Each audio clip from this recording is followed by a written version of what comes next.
I'm Cheryl Chumley. This is Bold and Blunt, giving you a Christian conservative view of news, politics, culture, and events. Avi Melamed, I want to thank you so much for being on Bold and Blunt video. It's great to have you here. Hi, Cheryl. Thank you for having me. Yes. So you are in Israel right now. You said outside Tel Aviv or in Tel Aviv. And your brief background, as I have it, you are a former Israeli intelligence official and the author of Inside the Middle East, Entering a New Era. And I wanted to talk with you about what's taking place, breaking news coming out of Israel about Rafah, the seeming attack. The latest is the defense official has told Palestinians in Gaza to clear Rafah. Can you talk a little bit about what's going on? Yes, well, as you probably know, as part of the whole situation in Gaza Strip, remains of Hamas battalions are, roughly speaking, located in Gaza Strip. There are about some 4 battalions remain out of 24. As you probably know, many of Gaza people flee to the area of Rafah, which is located on the south part of Gaza. It's right on the borderline between Gaza and Egypt. As there has been negotiations going on between Hamas and Israel, this whole plan of Israel to militarily deal with the remaining battalions of Hamas was put on a hold as long as the negotiations were going. Seemingly, the negotiations reached a dead end. Didn't bear any fruitful fruits. And parallel to that, there has been yesterday an attack launched by Hamas from Rafah, charging the life of 3 Israeli soldiers and others. And so it seems like it's basically boosted Israeli cabinet, war of cabinet and government decision to move on as planned and to deal with the challenge of Rafah. So insofar as the world's criticism of Israel in terms of entering Rafah, can you talk a little bit about the Jewish people? Are they concerned about what the world's governments are saying and warning against an attack on Rafah, or are they standing alongside Benjamin Netanyahu in his insistence that Rafah must be cleared of Hamas? I would say overwhelmingly there are 2 major consensus within Israeli public opinion. I'm talking about the Jewish part, of course. And this is a community that has a lot of inner divisiveness about many things, but there are 2 major consensus within Israeli Jews. One is that Israel needs to move forward and to release the hostages in every way possible. And second, Israel has to end the threat that Hamas presents to Israel. And the second thing is that there is a very little hope within Israeli Jews that the world governments of the world will really stand up next to Israel. We see right now what's going on in many capitals in the West.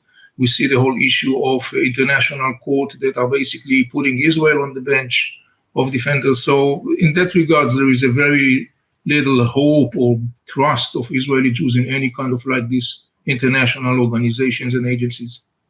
Does Israel still see under this Joe Biden administration America as an ally? Yes, the answer is definitely yes. It was really clearly proven during this war. There are some segments within Israeli public opinion, but they are on the fringes that basically has some criticism on Biden administration. But all in all, I think that overwhelmingly majority of the Israelis understand how significant the United States is for Israel's strategic security. Let's talk about the deal that was on the table and how negative it was for Israel. Give the specifics of the latest ceasefire deal that Hamas and Israel were supposed to be discussing.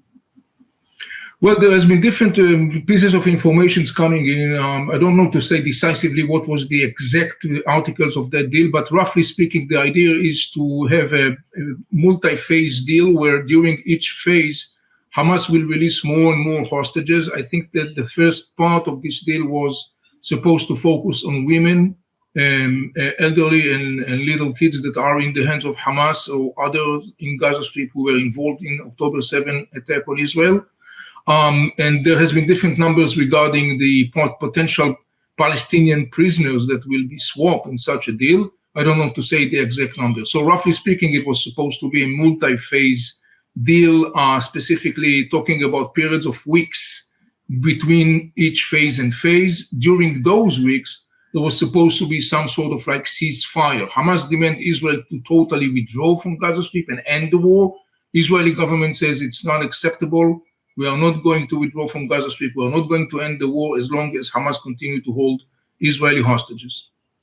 Do we know how many exactly hostages there are at this time and how many are still alive? Is there evidence? Is there proof of whether they are alive? To the best of my knowledge, right now there are 132 Israeli hostages. We have clear indication that at least 33 of them are not alive.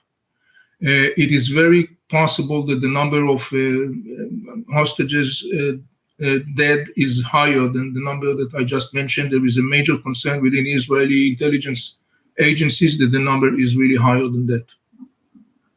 And I understand by reading just quickly through some headlines and stories this morning that the attack on Rafah will impact, according to CNN, is one source I can cite, about 100,000 Palestinian civilians. But I understand the IDF is dropping flyers and doing everything it can to try and evacuate those civilians. Talk a little bit about the difficulty IDF faces while waging an attack on Hamas, but still trying to maintain safety and passages for fleeing for the civilians.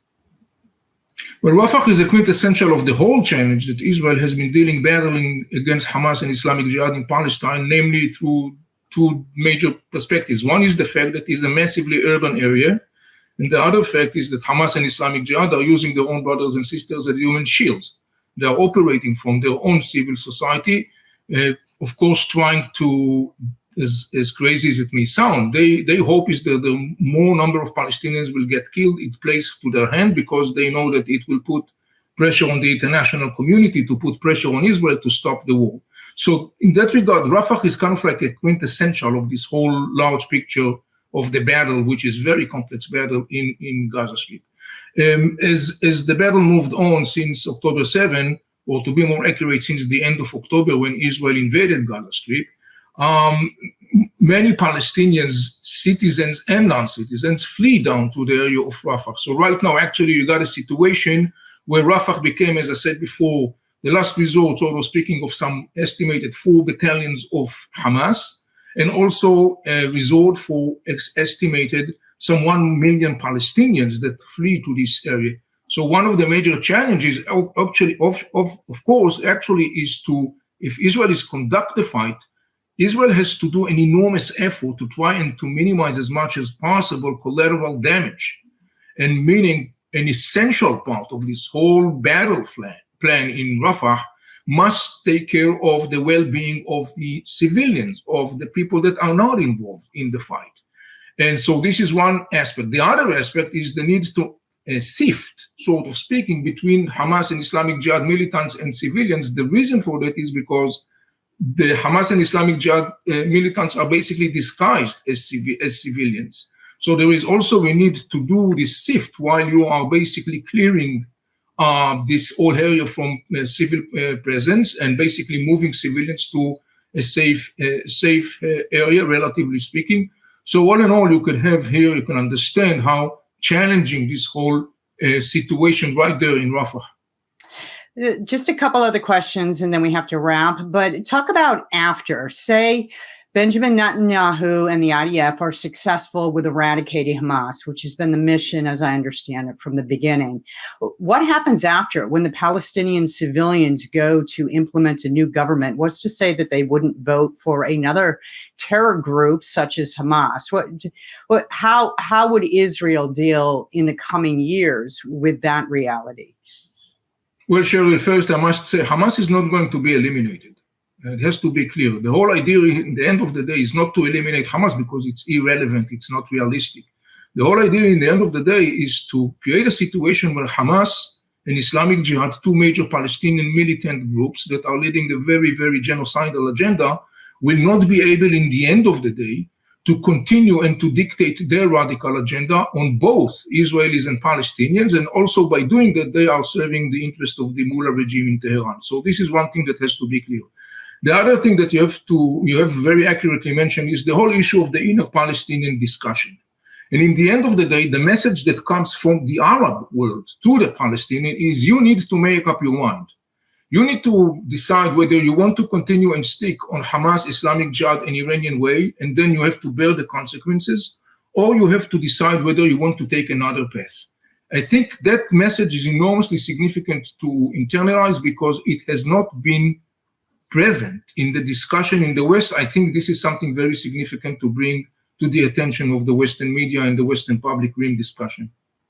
And that's sort of what it comes down to, right? Just last question here, because the media that used to be right after October 7th on the side of the Israeli citizens, painting the Israelis as the victim, have now turned and 180-degreed it and put Israel as sort of the aggressors here. So how do you paint a proper, truthful context and narrative in the media and to the West that sees Israel and sees the terrorists not as moral equivalents, but basically Israel as the victims here? Well, Cheryl, you are doing it by hard work of education, a process that unfortunately has very much neglected in the Western discussion for the last generation. Real education includes pursuit of information, analyzing information, critical thinking, contextualizing information, understanding nuanced aspect of information. All of these building blocks have been totally pushed aside in the age of what I call the narrative-based emotional discussion, which has a disastrous outcome, not only in terms of ignorance and lack of knowledge and less of understanding and lack of ability to come with a relevant policy, but not less significant in the context of dismantling moral codex. These are significant ramifications of the process of the sacrificing of real education at the altar of a narrative, emotional narrative-based discussion. Avi Melamed, I want to thank you so much for coming on Bold and Blunt Video. Stay safe in Israel, and I hope to have you back. Of course. Thank you so much for having me, Cheryl. Shalom from Israel.